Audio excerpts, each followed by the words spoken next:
Hello Libra, Sun, Moon, Rising, and Venus signs. Kamusta kayo? Sana po nasa mabuti kayong kalagayan. Welcome back po sa Star Tarot. Kung bago kayo dito, welcome din kayo. Thank you for your support. I truly appreciate it. God bless you. At maraming salamat po sa lahat na nakapag-subscribe po sa aking channel. And if you haven't subscribe yet, subscribe na po kayo. And everyday po ako nag-upload, just so you know. So, first message po ninyo is discover. Look at the early dew drops before they disappear with the morning sun.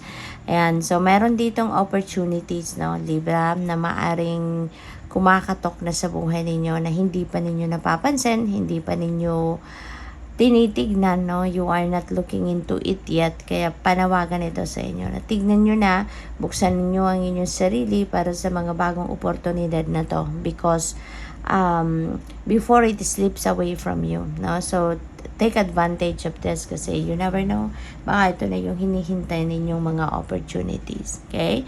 That is yet to discover. Retreat. Never underestimate the healing power of a quiet moment, okay, Libra? Maybe this is what you really need right now, lalo na kung kayo'y laging pagod, laging magulo ang isip, no? So this is very important na magawa ninyo, kasi pag nag-retreat tayo, nag-reflection tayo, nag-contemplation, 'di ba? Napakalaking tulong nito sa atin. It helps us na ma-renew natin ang sarili natin, nakakapagpahinga tayo, nagkakaroon tayo ng mas magandang concentration and focus, kaya maaring yun ang kailangan ninyo sa ngayon, okay? Transform, rise above any situation and become the best version of you.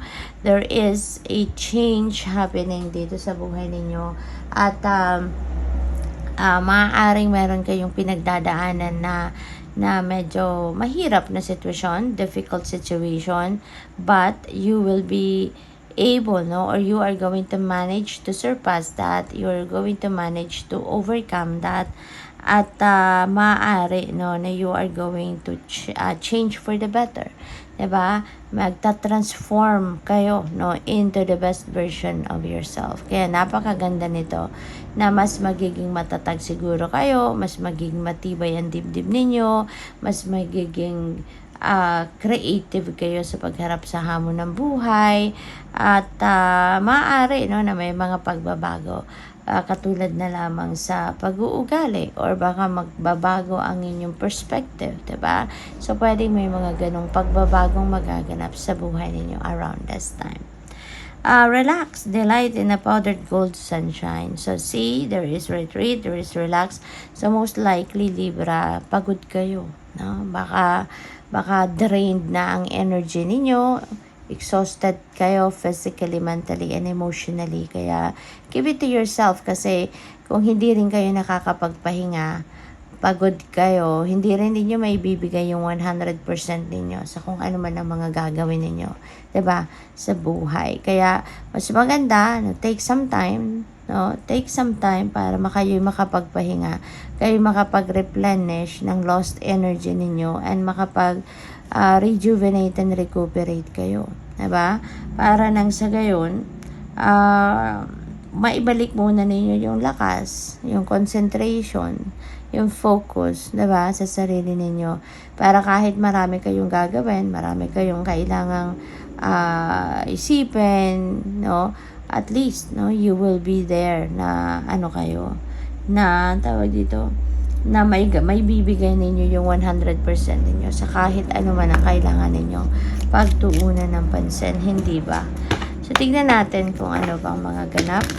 I would like to say thank you din po sa lahat ng mga nagsusupport sa aking channel, no? Yung patuloy na kayong bumabalik-balik dito, at kung bago naman kayo, please subscribe. Then thank you for coming here.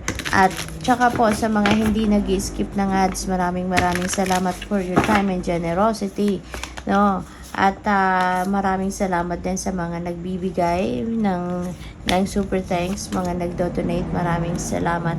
And also please like and please like and share naman our videos, at saka sa mga nag-iiwan ng mga comments, maraming salamat po. faraway places. Ayan, get ready for new horizons kasi maaaring mayroong mga opportunity rito na dadating sa inyo, kakatok sa buhay ninyo, and that might require you to travel, no? So siguro international travel ito na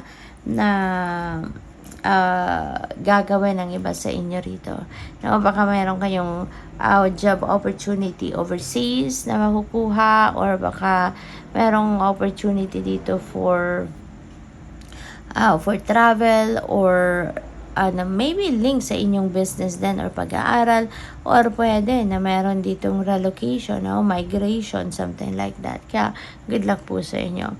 Keep going forward, okay? Huwag kayong sumuko. Even if mayroon kayong mga challenges na i-experience. Kasi normal yon sa buhay, Libra, yung mga challenges na yan, no?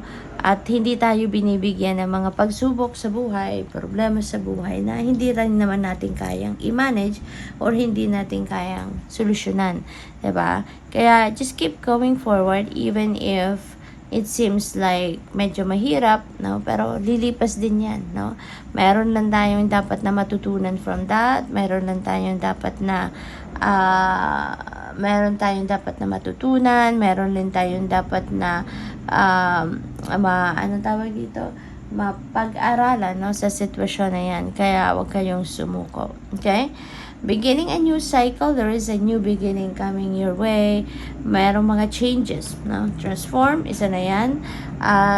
At marami pang iba, no? Pwedeng may mga pagbabago dito on your outside world. Diba? Baka meron din pagbabago. Baka magsisimula kayo ng bagong trabaho, bagong career, bagong relationship. So, it could be anything na pwedeng magsisimula kayo dito. You're going to embrace a new chapter. Solitude, in silence, peace prevails. Ayan. So, mag-solitude kayo. You're being advised here to relax, to put yourself on solitude. You're being advised here na magnilay-nilay kayo, magmuni-muni kayo. Okay? So, retreat, relax, diba? So, napakalakas ng panawagan sa inyo, Libra, na kailangan ninyo talaga na magpahinga. Kailangan ninyo na you tap into your soul, no? Tap into your soul, yourself, yung ganun. Pakinggan ninyo yung sarili ninyo. Maaring maraming bagay dito kailangan ninyo pagmuni-munihan, pag-isipan. That's why it is important for you to give it to yourself na, no? Transformation, paulit-ulit ang mga messages sa inyo dito. Transform, a fresh new way of living emerges. So, halos parehas lang ang sinasabi nitong dalawang transformation card. Na yung pagbabago ito, magsisimula ito on a personal level. So, magbabago talaga kayo dito siguro ng approach sa buhay, perspective, how you carry yourself, how you look into things, people, and situations, no? So, good luck sa'yo. You are exactly where you need to be. So, napakaganda nito. Kasi, ang iba sa inyo dito, Libra, maybe you are already there where you belong, where you need to be, no? So, napakabongga nito. Kasi, kung nandoon na kayo, no, sa inyong destiny, ibig sabihin na you will be feeling fulfilled, you will be feeling contented and happy, no? Kung nasaan na kayo sa ngayon. Kaya good luck. Thank you for watching. Love and light. Namaste.